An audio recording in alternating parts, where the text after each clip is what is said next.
Boa tarde. No início do livro O que é o Espiritismo, nosso livro de estudos, faremos a abertura sempre com o livro Sinal Verde, e esta é a leitura da tarde de hoje. Saudações. Toda saudação deve basear-se em pensamentos de paz e alegria.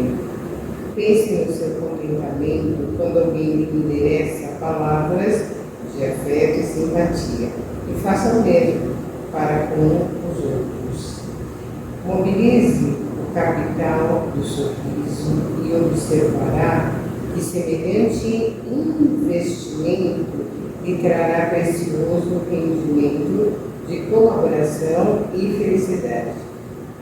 Uma frase de bondade e compreensão opera prodígios na construção do êxito. Auxilie aos familiares com a sua palavra de entendimento e esperança. Se você tem qualquer mágoa remanescendo da véspera, comece o dia à maneira do sol, esquecendo a sombra e brilhando de novo. Boa tarde, esse é o início do nosso curso do livro O que é o Espiritismo, e eu estarei conduzindo a partir do livro,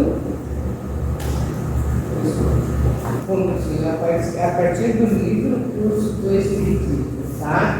Então, a partir da leitura que nós fizemos, nós teremos um momento de reflexão que fala objetivamente da nossa postura diária quando começamos o nosso dia.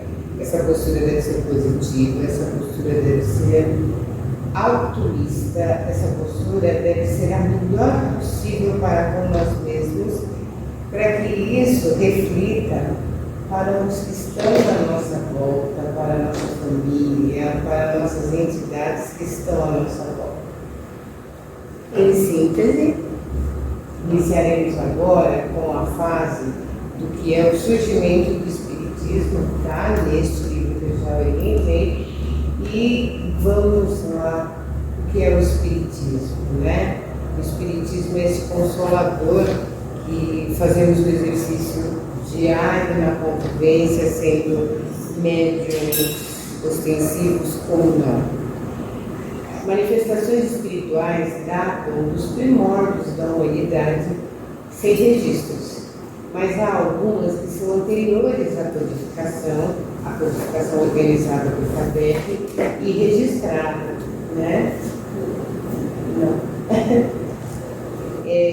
Essas manifestações que são anteriores a Kardec, elas são, quem as fez nós chamamos de antecessores.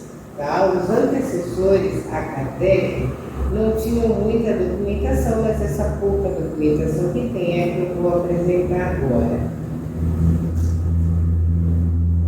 Os preparadores do terreno eles foram, né?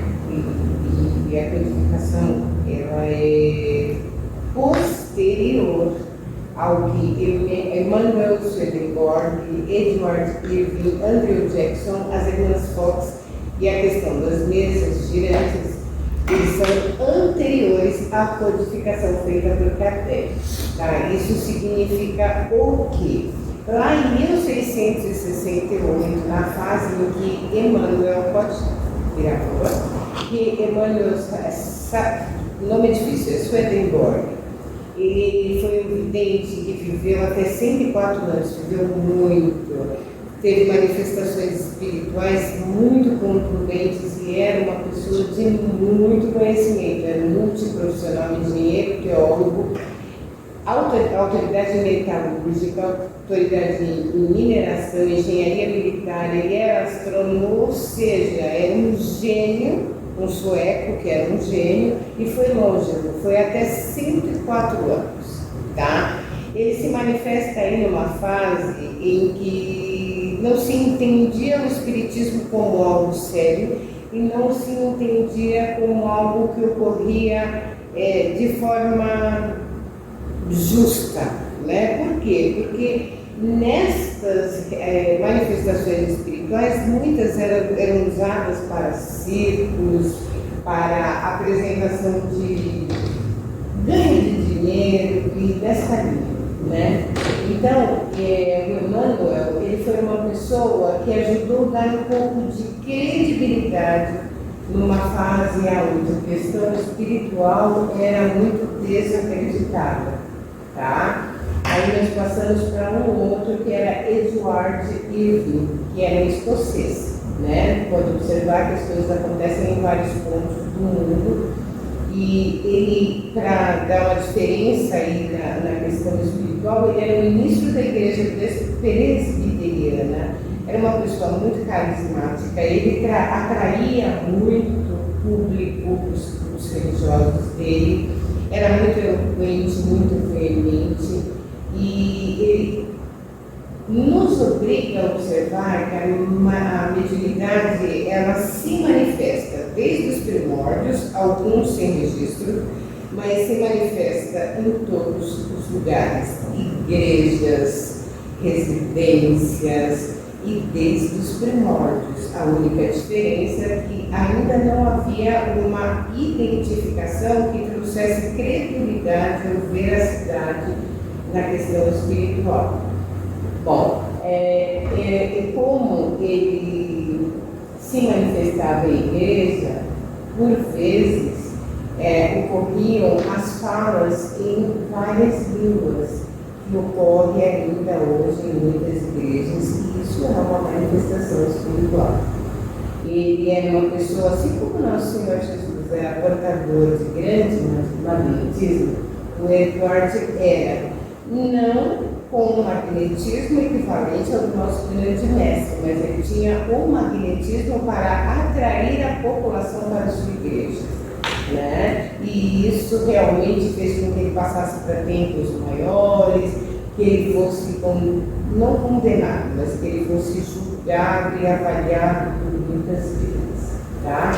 Então, Edward era portador de grande magnetismo, ele foi vanguardeiro em ações puramente voltadas para o bem-estar espiritual, então ele não tinha uma questão voltada para o cunho religioso, e sim voltado para a questão espiritual, tá? E as comunidades realmente procuravam muito. Bom, outro dos antecessores foi Andrew Jackson Davis, né? Aí já acontece aqui mais para a América do Norte, ele era nova-iorquino, era uma pessoa humilde, de poucos recursos materiais, culturais, ou seja, ele não teve a oportunidade de estudar, ele não era uma pessoa que tinha uma boa condição financeira e nasceu clarividente, clareaudiente, tá? Então, ele tinha as visões e ele também escutava orientações da espiritualidade, né?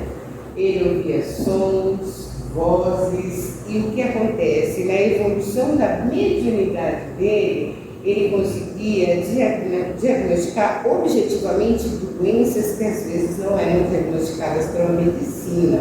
Por quê? Porque ele tinha uma visão transparente do corpo humano e ele ia diretamente ao ponto para sanar o problema, o mal, a doença. Tá? Ele psicografava também, né? O médico é muito importante analisar que, independente da condição financeira, como o suíço era uma pessoa de grande estudo, grande condição, o escocês também, já esse americano não era, né? E ele pôde, né, através da psicografia, trazer muitas comunicações em hebraico, trazer conhecimentos de geologia, história, mitologia e fatos bíblicos. Então aí a gente observa novamente que ele não tem cunho religioso específico, ele tem objetividade espiritual e isso é muito importante.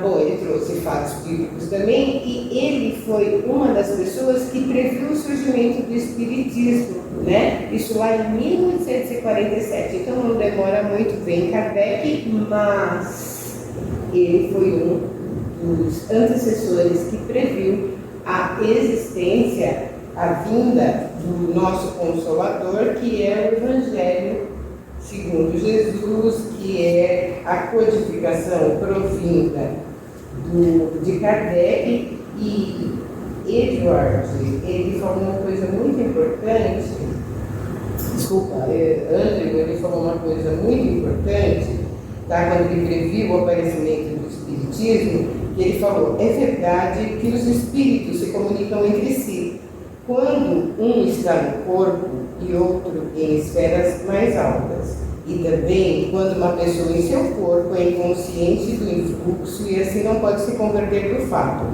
Não levará muito tempo para que essa verdade seja presente como viva demonstração. Então, o que ele nos informa? Ele nos passa, o que ele predisse, né? Ele predisse que existiria a comunicação entre mundos, tá? Que muitas vezes a pessoa estando recebendo a entidade, eu não gosto muito dessa expressão, esteja irradiando a presença de uma entidade, ela achava que isso não teria explicação, e essa explicação viria com o Espiritismo, tá? Bom, o próximo seria agora as Irmãs Fox. Se vira para mim, por favor. Passei. Já passou as Irmãs Fox? Thaís. Ah, Thaís, desculpa, aí que eu não pus como... Bom, as Irmãs Fox, elas foram... Oi? Nada. As Irmãs Fox, elas foram um caso do Espiritismo, licença para tomar. Pode?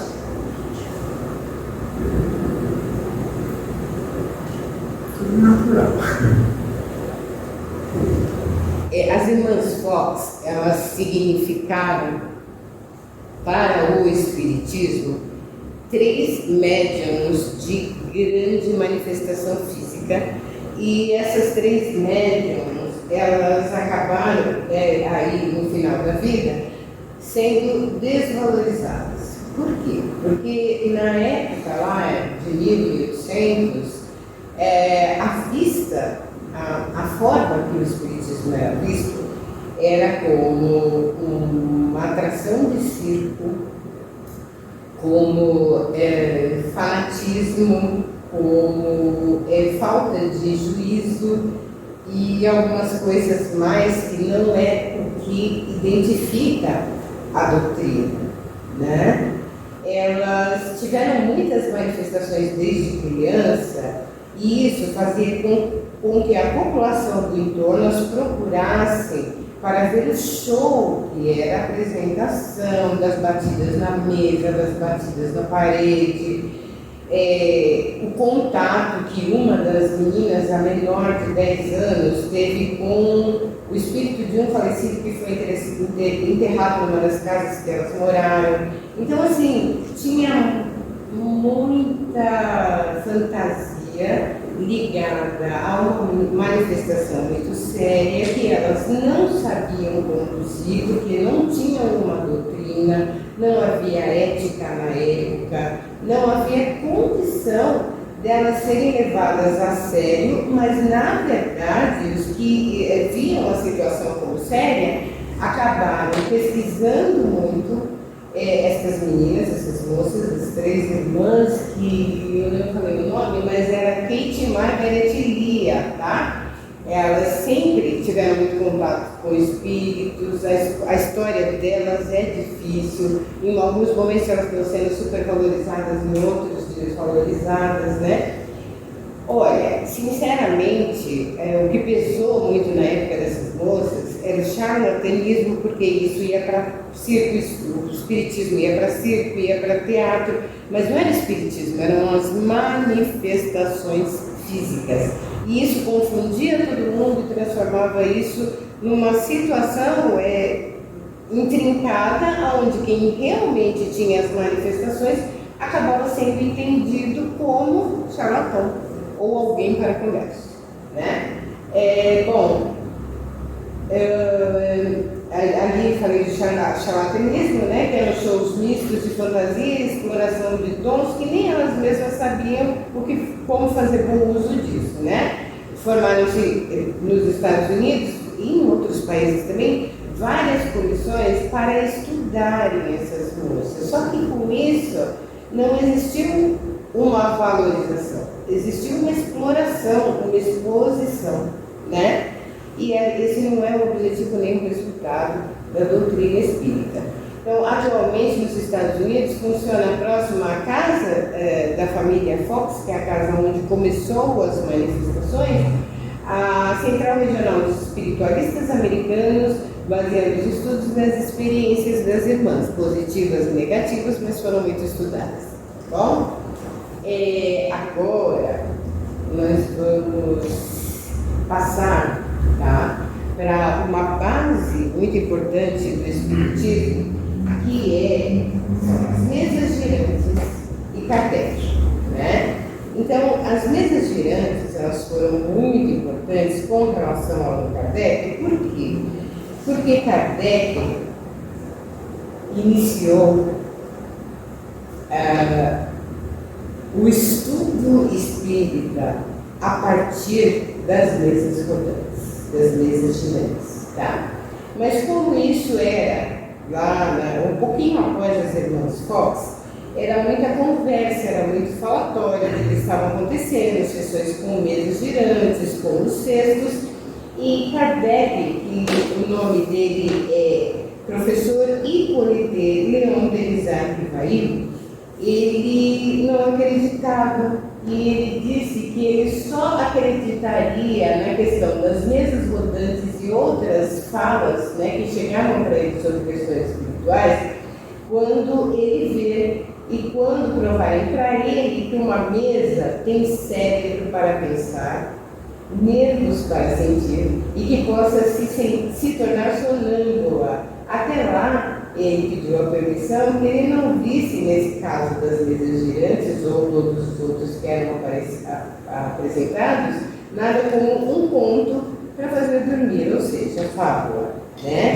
Por quê? Porque o senhor Rivail, ele era um homem da ciência, ele não se dava a acreditar gratuitamente em qualquer coisa. Por isso ele trouxe essa frase. E na primeira vez que ele presenciou o fenômeno das mesas girantes foi em 1855. E a partir dali ele começou, depois de algumas sessões, depois de algumas avaliações, ele começou a entrever naquelas manifestações algo de verdadeiro, porque ele entendeu que não tinha mecanismo nenhum causando aquela movimentação das mesas. E não tinha ali todo aquele charlatanismo que alguns faziam questão de destacar. Então ele passou a dar atenção a essa questão, né? E isso que eu estou falando para vocês está aqui num livro da FESP, tá? Da Federação Espírita de São Paulo, na primeira edição, na segunda parte do... desculpa que eu já me lembro, desculpa o nome. Obras póstumas, se eu não me engano. Isso, muito obrigada. Então, assim, a partir do momento que ele passou a entender que havia alguma verdade ali, ele queria saber qual era essa verdade. E foi a partir daí que se começa a composição do Livro dos Espíritos. Sim, é Obras Póstumas, é uma biografia do Allan Kardec. Isso, e aí a frase dele é a seguinte: eu entrevia naquelas aparentes futilidades, porque para algumas pessoas, as pessoas iam apenas assistir o show, assistir à apresentação de algumas entidades espirituais como show, né? E ele passou a ver ali naquelas futilidades, no passatempo que faziam naqueles fenômenos, qualquer coisa de sério. Ali começou a codificação, como que a revelação de uma nova lei que resolvia estudar a fundo. Então, a partir do momento que Kardec define com todo o conhecimento que ele tem, né? Porque ele era, ele era, além de professor, ele também era um cientista estudioso, e vamos combinar, a ciência nunca deu muita valia para as manifestações espíritas. Então, a partir do momento que ele começa com seriedade, ele inclusive organiza as inscrições né, das sessões espíritas, que haviam muitas, ele organiza isso e também tem a oportunidade nas sessões de estar falando com o Espírito da Verdade. Então, a partir daí, inicia-se a codificação espírita e a codificação da doutrina espírita, né? Bom, ele, nessa codificação, ele utilizou-se do método experimental. Ele percebeu, nas primeiras observações, que os espíritos, isso é muito importante, que os espíritos, por serem os homens desencarnados, eram limitados como nós e também sujeitos a enganos. Isso é muito importante porque eu, né, aprendi a entender que ter medo de espírito é ter medo de si mesmo, porque dentro de cada um de nós está, eu entendo, a alma enquanto nós estamos unidos à carne. Desunido da carne, nos tornamos espírito. Então, assim, o que nós temos conosco é a verdade de que o espírito existe. E isso, a codificação, as questões que Kardec ia levantando para o espírito da verdade, foi trazendo cada vez mais condição de entendermos, porque a melhor fé que tem é raciocinada e o melhor caminho que nós temos é o conhecimento. E foi exatamente isso que Allan Kardec fez por nós. Sem enaltecimento de nomes e sim seguindo o trabalho para que nós pudéssemos ter uma trilha, um caminho mais esclarecido, tá certo? Bom, o trabalho, esse primeiro trabalho de Kardec, após essa super descoberta que ele fez, ele resultou na primeira edição do Livro dos Espíritos, né, que foi em 18 de abril de 1857. A obra passou a ser lançada com o pseudônimo de Kardec, porque o professor Hipólito Leon Benizar Vail, ele tinha uma profissão, tinha uma função, mas a partir do momento que ele passa a apresentar para o mundo a codificação, ele passa a chamar-se Allan Kardec, né? Bom, dentro de tudo isso aqui para a nossa aula, né, o que há de mais importante, né, é entendermos qual a importância dos antecessores para o surgimento do Espiritismo. Os antecessores, estou respondendo a questão, se alguém quiser trazer a pergunta para a próxima aula ou alguma dúvida, para mim está tranquilo, mas respondendo a questão principal de todo o texto que foi passado, de tudo que foi passado, nós precisamos saber que a importância dos antecessores é que eles foram os precursores. Eles mostraram todo o caminho de acerto e erro, mesmo que se tenha muita capacidade espiritual, né? Mesmo que se tenha muito conhecimento, mesmo que seja rico ou pobre, dentro da questão da mediunidade, que é uma das questões principais dentro do Espiritismo, os antecessores vieram nos trazer a busca dos porquês. Eles vieram nos trazer a necessidade de doutrinar, colocar ética e colocar uma definição séria, justa e atendida pela espiritualidade, tá? Bom, tem mais duas questões aqui que eu vou deixar no ar, né, para os nossos alunos, que seria: qual a contribuição das mesas girantes para o Espiritismo, tá? A gente acabou de falar. Quem quiser comentar, vai entrar no nosso grupo do WhatsApp. E como Kardec analisou as comunicações espirituais, qual trabalho surgiu dessas primeiras observações, né? Nós temos aqui o objetivo de orientar, levantar questões, trazer à baila o que nós realmente somos, né? Como eu já falei anteriormente, nós somos compostos de espírito. Enquanto estamos com a junção na carne, nós somos alma. E essa alma, ela precisa de aprendizado, ela precisa de conhecimento e de fé raciocinada. A partir do momento que nós tivermos dentro de nós a condição espiritual de nos reformar e trabalhar com o evangelho principal do nosso Pai, trabalhar com os mandamentos principais, que é amar Deus sobre todas as coisas e ao próximo como nós mesmos, adquirir conhecimento é se amar. Isso é fazer com que desperte o nosso espírito para que nós tenhamos luz para oferecer a todos os outros que necessitam. Este é o caminho. Então, o objetivo do nosso curso está diretamente ligado em auxiliar, a amparar e não a converter, né? Com o conhecimento, você nunca é convertido.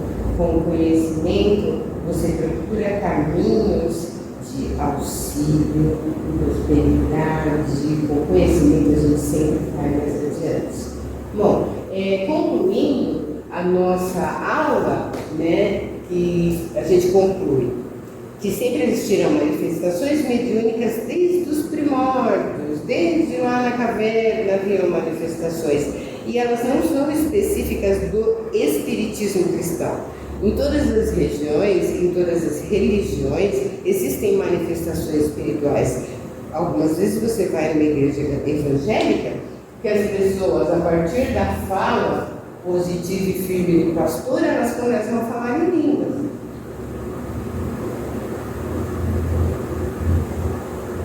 Algumas pessoas na Igreja Católica, quando recebem a hóstia que o padre dá, tem pessoas que têm manifestações espirituais lindíssimas e recebem a palavra. Então, o nosso objetivo, né, no estudo deste livro, né, é indicar que manifestações espirituais elas sempre ocorreram, ocorrem sempre. E, assim, o médium, ele não é médium só na hora da sessão espírita, ele é médium o tempo todo, sendo ostensivo ou não, médium é médium, né? Um ajudar o outro, um auxiliar o outro, significa também exercício de mediunidade. Mas as mesmas passaram a ser só reconhecidas, essas manifestações, elas foram doutrinadas, codificadas, elas só passaram a existir como uma codificação a partir da codificação de Kardec, né?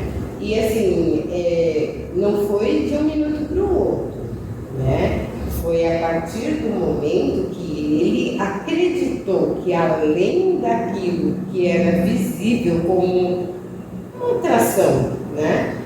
Havia ali mais energia, mais verdade do que estava à vista dos nossos olhos, tá? E a partir disso ele chega à necessidade de codificar e organizar mesmo com o ceticismo que fazia parte dele, o Livro dos Espíritos inicialmente. Depois do Livro dos Espíritos veio vários outros.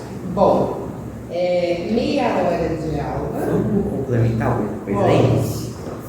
Tira comigo a gente fazer uma espécie de debate. Bom, então como a Eliana deu aula de forma bem objetiva, clara, muito limpa, né, de informações, que ajuda a gente a entender melhor essa base, né, do livro, que é o Espiritismo, né, e ele vem exatamente a contribuir para que a gente possa entender essa base de conhecimento, né, da doutrina que Kardec trabalhou, como ela explicou. E aí eu queria, como a gente tem meia hora, né, então mais uns 10 minutos aí para a gente complementar, talvez introduzir de forma mais complementar isso que a gente teve na primeira aula. Então, Eliana, isso ajuda a gente a entender. E aqui é um improviso que eu provoco, né? Que eu acho que vai contribuir para que a gente possa entender, né? E esse espaço, esse tempo, né? Para que a gente possa complementar, eu acho que ajuda a gente a compreender, talvez, a natureza das coisas, né? Desde quando a gente, como quando você traz, com base no livro, que as manifestações sempre existiram, independente da doutrina espírita, né? E tem um ponto que você traz que as manifestações dentro daqueles vultos, né, personagens que ajudaram antes de Kardec, os antecessores, né? Então são pessoas que Kardec se apoiou para construir, né? Em diferentes situações e de diferentes formas, como as irmãs Fox foram provas, né?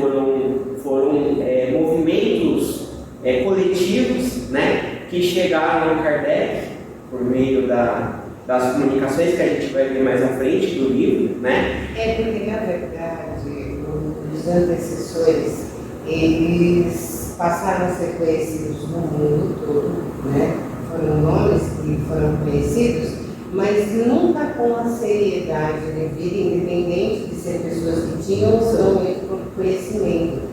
Por quê? Porque isso não tinha um ponto de orientação, uma direção específica, não tinha o objetivo de curar, tratar, orientar o que é o corpo e o que é o espírito humano, né? E isso só acontece a partir de Kardec, a partir do momento que ele, sendo cético como era, ele entende que é necessário sim estudar a fundo, ver o que tem ali, transformar aquilo de forma que seja útil, porque a gente nunca pode esquecer que o Espiritismo é utilíssimo. Ele nos auxilia na caminhada, ele nos auxilia no conhecimento e muitas vezes é visto como bruxaria, charlatanismo, e não é isso, né? Isso é que é necessário que todos nós entendamos.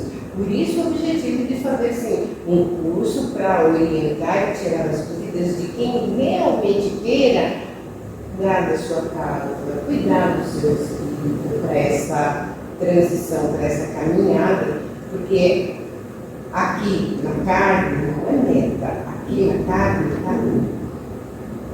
Então, exato, perfeito. E aí a gente pode compreender então, que esses fenômenos fazem parte da nossa natureza, né? Quando a gente vê em outras fontes que isso acontece desde os primórdios da humanidade, né? Dos homens da caverna. Então, e aí a gente vê quando Kardec entra com a conotação de ciência, que a ciência é validar o que existe, é descobrir, é se apropriar de conhecimento, construir uma literatura e, no caso de Kardec, codificar. Então, quando a gente vê essa primeira aula, ela ilustra um pouco do que a gente fala muito nas palestras aqui. Todos os palestrantes, de maneira não combinada, não estruturada, de maneira natural, a gente aqui agora começa a enxergar através desse livro esse processo que aconteceu na doutrina espírita, sabendo que a doutrina espírita não é algo que veio a partir de Kardec. Kardec codificou e construiu esse entendimento para que a gente tivesse compilado tudo o que existe no mundo. E também por uma questão de abrangência, né? Porque algumas pessoas se recusam à palhaçada, algumas pessoas se recusam ao fanatismo, ao charlatanismo, estão certíssimas. Então Kardec vem e transforma isso em algo sério, em algo útil, uma doutrina. Nós podemos chamar os livros, a codificação de Kardec, de religião, podemos chamar de uma doutrina, é uma autodoutrina, é alguém que se deu o trabalho de nos mostrar o caminho para uma autodoutrina. Exato. Nesse sentido, ele desmistifica, né? E a gente também procura trabalhar nessa linha, sem os mistérios, sem as mistificações, porque na verdade elas estão disponíveis para que nós conhecemos, para que nós absorvemos e para que a gente comece a consolidar e praticar isso. E Kardec traz exatamente todo esse mapa mental, né? E aí, a partir de Kardec, quando Kardec fala que a doutrina espírita não é a única verdade, porque após delas outras virão e não fica... não é a única verdade, porque a doutrina espírita não procura o absolutismo e nem a conversão. É uma codificação para que nós possamos nos autodoutrinar, aprender, entender e respeitar o que nós temos internamente. Eu não posso dizer que dentro do outro a verdade seja a mesma que é para mim, mas nos baseando em conhecimentos científicos que ele fez de uma forma engrandecedora, não tem muito como argumentar, mas que nós ainda temos mais caminhos, ainda temos mais possibilidades de conhecimentos, principalmente quando entendemos a nossa conexão com o universo, isso é certeza. E uma outra questão também para a gente observar é os antecessores dele, né, do Allan Kardec, do professor Kevail, como eles tinham potencialidades diferentes quando a gente fala do campo mediúnico, né? Sim, potencialidades diferentes, regiões diferentes, o aproveitamento de cada uma das condições espirituais também foi muito diferenciado. Então, entender que a mediunidade, a utilização do conhecimento que nós podemos ter através da codificação, ela independe de classe social, religião, condição financeira, independe. Ótimo, e aí isso a gente entende a partir de um processo também de energia quando a gente fala da espiritualidade, né? Hoje a gente tem esse conhecimento, na época não era tanto, né? A partir das obras de Kardec isso ficou mais claro para a gente. E também a gente pode entender que esse evento ele é muito similar ao que acontece no evento da vida do indivíduo, de formas diferentes, de lugares diferentes, para que a gente possa ter um resultado ou uma resposta de algo. O que você entendeu sobre isso nessa parte? Eu não entendi essa pergunta.